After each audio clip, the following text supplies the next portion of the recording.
Assalamualaikum warahmatullahi wabarakatuh.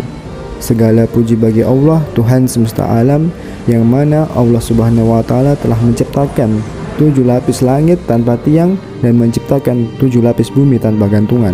Dan kita umat Nabi Muhammad SAW bernaung padanya. Kemudian sholawat serta salam tak jemu dan tak bosan-bosannya kita berikan kepada baginda Nabi Muhammad SAW dengan mengucapkan kalimat Allahumma sholli alaihi wasallam wa barik alaih. Di video kali ini kita akan memberikan penjelasan mengenai kiamat, lebih tepatnya kiamat kubro. Lebih jelasnya, marilah kita simak video kali ini.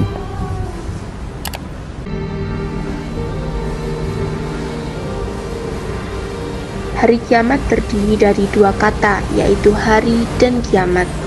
Hari adalah waktu dari pagi sampai pagi lagi, yaitu 1 putaran bumi pada sumbungnya.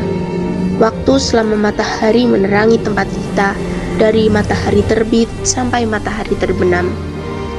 Sedangkan kata kiamat berarti dunia dan seisinya hancur, binasa, lenyap, dan bencana besar. Adapun secara terminologi, ada beberapa pendapat tentang pengertian hari kiamat. Yang pertama, hari kiamat merupakan binasa atau hancurnya alam semesta yang merupakan tanda berakhirnya kehidupan dunia menuju kehidupan kekal di akhirat. Adapun pengertiannya menurut syariat, hari kiamat adalah waktu berakhirnya kehidupan dunia dengan ditiupnya sangkakala sebagai permulaan dari hari kebangkitan dan perhitungan amal. Hari kiamat dalam Al-Quran menggunakan beberapa peristilahan seperti Al-Ghasyiyah, Al-Zalzalah, Al-Haqqah, Al-Tammah, dan Al-Qari'ah. Fokus berbicara tentang Al-Qari'ah, di mana istilah tersebut sangat erat kaitannya dengan hari kiamat. Kata Al-Qari'ah menunjukkan malapetaka yang membawa berbagai musibah seperti peperangan, pembunuhan, bencana alam, dan lain sebagainya.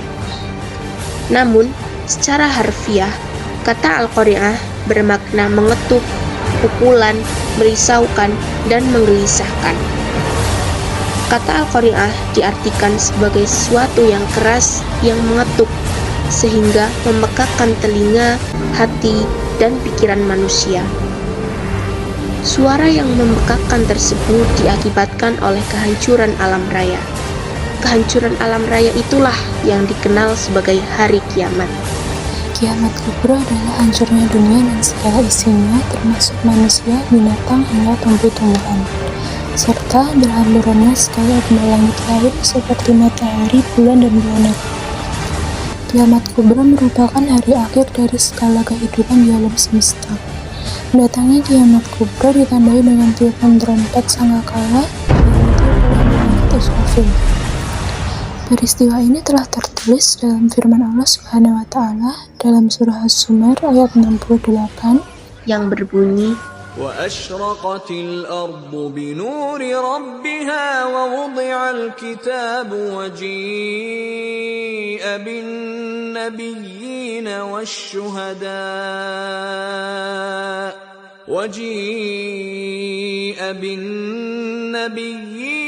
والشهداء وقضي بينهم بالحق وهم لا يظلمون. Yang artinya, dan dihembuslah trompet sangkakala, maka rebahlah segala apa yang ada di langit dan di bumi, kecuali yang dikehendaki oleh Allah. Pada ayat tersebut menjelaskan tentang peristiwa hancurnya alam semesta beserta isinya yang membunuh semua makhluk di dalamnya tanpa terkecuali. Peristiwa tersebut ditandai dengan bunyi trompet atau sangkakala oleh malaikat Israfil atas perintah dari Allah Subhanahu wa Ta'ala. Setelah semua makhluk yang hidup telah mati, maka Allah Subhanahu wa Ta'ala akan memerintahkan malaikat Israfil untuk meniup trompet yang kedua kali, guna membangunkan semua orang yang telah mati untuk bangkit kembali, mulai dari manusia pertama sejak zaman Nabi Adam hingga manusia yang terakhir saat kiamat tiba. Seluruh makhluk termasuk manusia yang pernah hidup di muka bumi ini akan dimatikan. kemudian hidup dan dibangkitkan kembali untuk mendapatkan perhitungan dan pembalasan atas segala amal yang pernah dilakukannya selama hidup di dunia. Berakhirnya kehidupan seluruh manusia dan makhluk hidup di dunia harus diyakini kebenaran adanya, yang menjadi jembatan untuk menuju ke kehidupan selanjutnya di akhirat yang kekal dan abadi. Tanda-tanda kiamat kubro yang dijelaskan oleh Rasulullah SAW di antaranya adalah: pertama, kemunculan duhan. Duhan merupakan kabut hitam dari langit yang akan memenuhi bumi selama 40 hari 40 malam dan akan mematikan orang beriman melalui gejala seperti flu dan asma. Yang kedua adalah kemunculan Dajjal. Dajjal merupakan salah satu tanda-tanda kiamat kubro yang kerap disebutkan oleh Rasulullah SAW. Dajjal dijelaskan Nabi Muhammad sebagai seorang yang sakti dan akan menguasai umat manusia. Ia mampu menghidupkan manusia setelah membunuhnya. Selain itu, Dajjal juga diceritakan hanya memiliki satu mata dan sebelah kanannya buta. Nantinya makhluk ini akan membawa fitnah besar yang akan merenggut keimanan seseorang untuk dijadikan pengikutnya.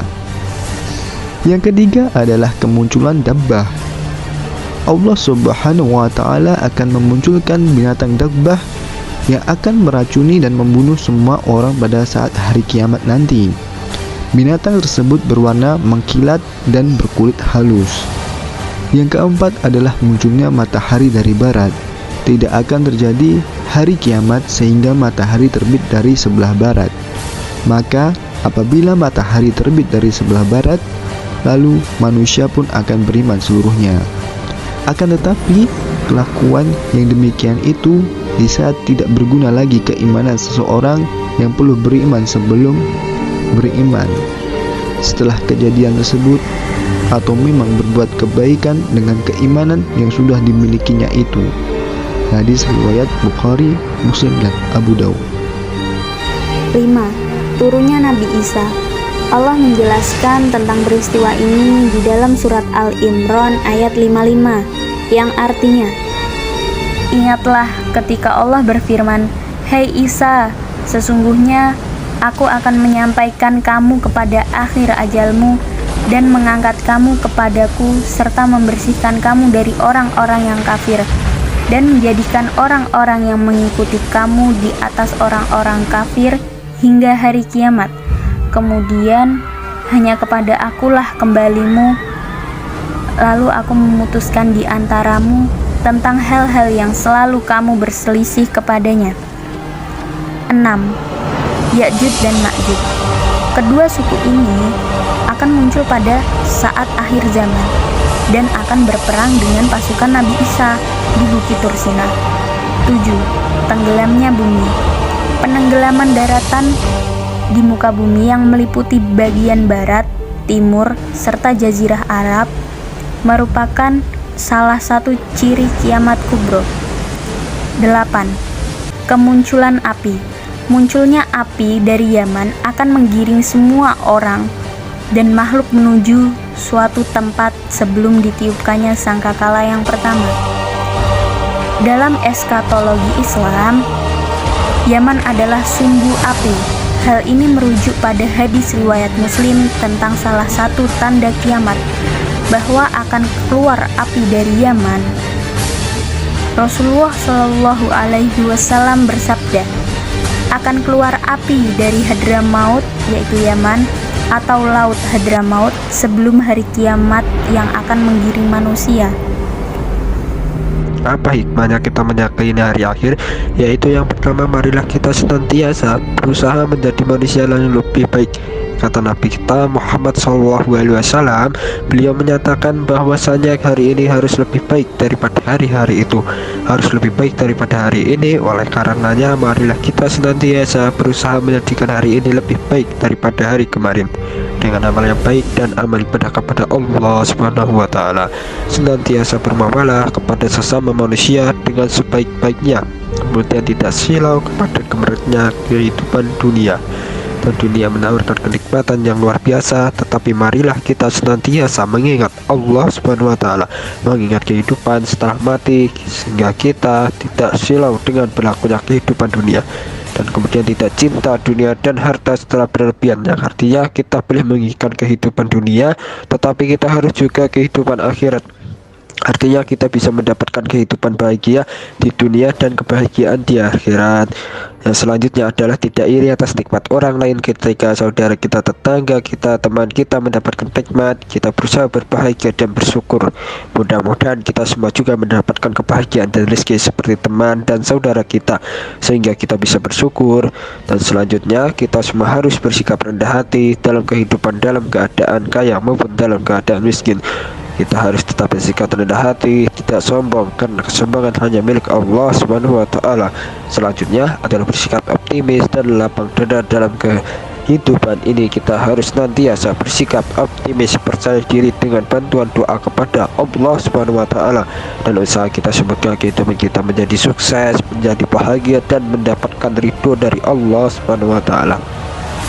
Dan tentunya kita bisa selamat di dunia, selamat di alam kubur, selamat di akhirat, seperti doa kita setiap hari. Rabbana atina fid dunya hasanah wa fil akhirati hasanah wa qina azabannar. Hidup di dunia bahagia dan di akhirat bahagia, dan kita selamat dari siksa api neraka. Amin amin ya rabbal alamin.